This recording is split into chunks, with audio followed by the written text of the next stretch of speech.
Hello, welcome to this game review.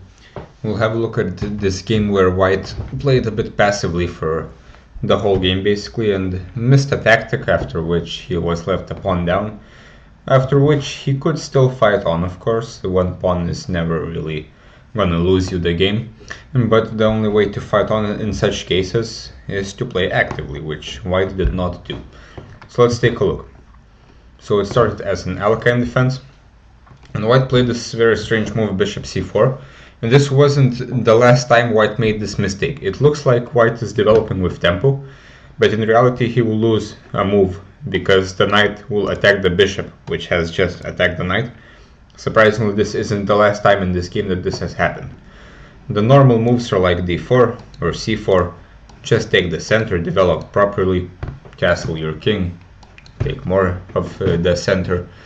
It's clear White hasn't really studied the Alekhine, as he's making a mistake on move 3. This should be addressed. Okay, bishop went to b3. This move c5 kind of threatens to win the bishop, so White has to react, and he did. c3 is one way, c4, d4, d5 I mean. And now White took on en passant, and it's unclear why, as he has a pretty decent pawn here. He can try to defend it like this. If black takes, he can take with something and keep this pawn on e5, which is restricting black a little bit. And now we got some kind of Caro-Kann type of position. We can imagine these pawns being exchanged somehow, and both sides are doing quite fine. This bishop cannot really go out, and this knight is not very well placed. But okay, this is kind of fine. Though here, in this endgame which has arisen, White isn't doing too great. He has less development than black. They both have one piece developed, but it's black to move. And the black can continue taking the center. In general, it's important to understand this type of structure, which can arise from many different openings. This 3-on-2 on the queen side and then 4-on-3 on the king side is very typical of many openings, and the plans are quite simple. White has to push his queenside majority to create some kind of passed pawn, and black should create some kind of play in the center eventually. Which is why e5 is such a good move. It helps black in many ways, and the white's pieces, it's not clear where they should go. Okay, e6, and both sides develop, and again White puts his bishop on f4, which allows black to improve his knight with tempo.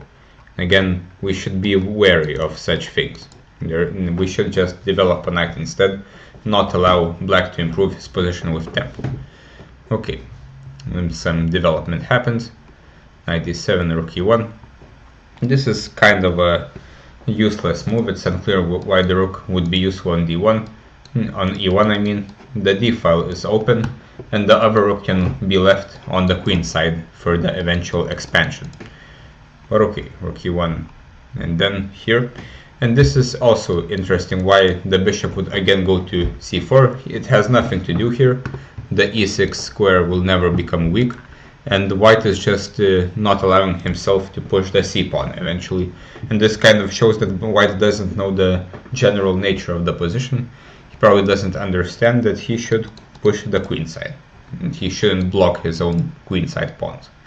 Bishop c2 is very natural, and this is a nice pattern to know. The bishop is now guarding all the squares that the knight wants to go to. In other words, the knight is dominated by the bishop. Next, White can try to slowly expand and also develop pieces, of course. Okay, both sides finish development. Rook a d1. Again, this move is kind of useless. There's really not much happening on the d file. The bishop will go to c6 anyway. White should do something useful, like maybe prepare a4 or b4. Maybe put his pieces on the queen side. Knight d4. Maybe retreat the bishop and put it on f3, which is a more useful square. And then just attack on the queen side somehow, where he has the pawn majority. Okay, rook a d1, b5. This is possible, but now bishop b3 simply misses a fork, and again, this is what loses and wins games. Simple tactics. Black sees the fork, and now he is close to winning because he is taking this pawn, and this pawn is very important because when it's gone, these two will also become extremely weak, and also it deprives white of his only plan, which is to advance the queenside, because now he will have no majority there. So this is inexcusable. We cannot miss blunders like this. Before making any move, we have to check our opponent's forcing moves, and if we look at this position, apart from taking on b3, this is basically the only forcing move to consider. An attack on the rook. There is nothing else to attack, nothing else to capture, so it's not good if we miss it. This means something is wrong with our thought process. Of course, white should retreat here.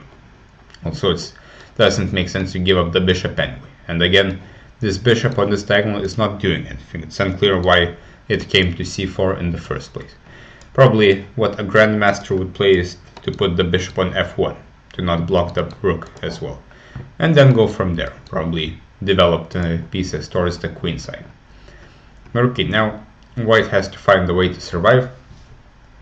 Knight e5. Firstly, white exchanges some pieces, which is a little bit of a mistake. Whenever we're material down, we should like to keep more pieces on the board. Here, white should try to again improve the bishop somehow. It seems white is oblivious to the fact that the bishop is staring at e6, which is just a wall. Bishop c2, perhaps play a4 or c4 to get rid of some weaknesses, and white can try to survive by solving one problem at a time, starting with his weak pawns. He will not get the pawn back immediately, unless one black gives it to him, but he can hope. So okay, knight e5, here rook c8, now this weakness is getting attacked. Black started playing quite inaccurately, this is a bit random. Black still has a rook, which isn't developed, so rook f8 is very natural. But knight g4, the bishop just moves. a6, h3, and now, after black put his knight on a strange square, it should be clear that black is trying to play knight f5, and white had a very nice move g4, which kicks the knight out of the game for quite a while. It's not clear how it should go back. Black cannot move the f-pawn, he can move the king, but this will take quite a while. And now, even though white is a pawn down, black is basically a knight down for the moment, so white can try to use this to his advantage and gain some space, maybe again play c4 at some point, put the rooks in the d-file, and there is some play to be done here. Okay, knight e5, and here white at least gets the bishop pair. Again, g4 is maybe more accurate, and now he can say that he at least has the bishop pair to compensate for the pawn. But again, a4 makes sense, a nice move to get rid of some of the weaknesses and maybe create some weaknesses for black. Again, g4 was possible to stop the knight from coming, and then a4 maybe next move. But okay, a4 is fine. Now sadly the knight is coming here. Here white moved the bishop. There's no reason to keep this tension. White can just take, and black, if he takes here, we should already be quite happy that we got an opposite colored bishop scenario, because now just the passed pawn for black will not be enough to give anything, because on b3 we will always have a blockade. And in addition, we have this very nice move d5, after which it's clear that white will not really have big problems. Okay, bishop e5, now ab, and then white takes here.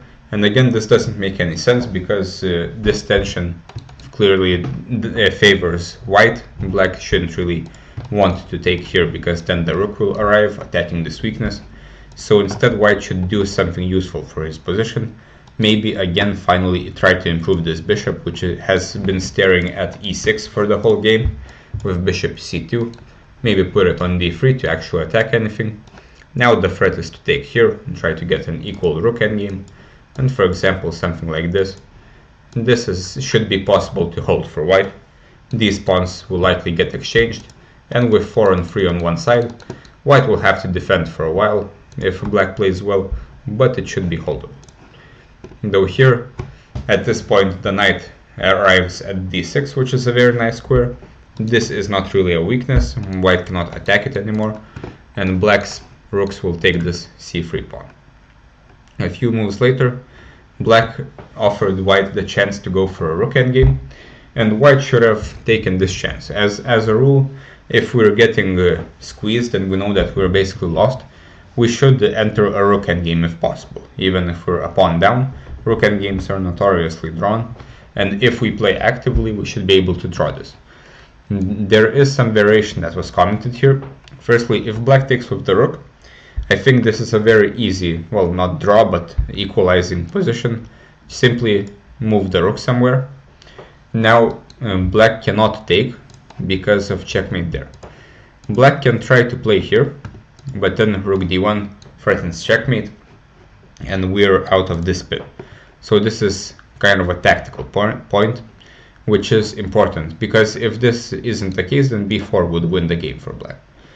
And if black takes with the pawn, now we can use our rooks actively, and again we will probably get some kind of 4 against 3 scenario on the king side, which should be holdable. After rook d1, here white again had a chance to exchange, and this time if the rook takes, we can just move the rook and exchange these 2 pawns, and again a 4 and 3 on the king side should be holdable. But after this, black just moves a knight, and this tactically wins the pawn, but even if it didn't, this bishop has been useless for the whole game, looking at e6, and now it doesn't help.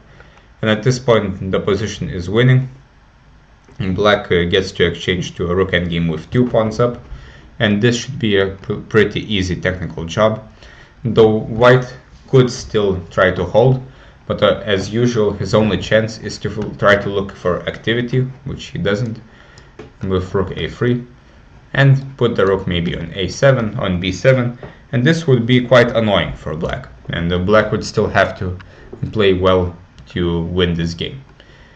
But the way in which what happened in the game is not very combative.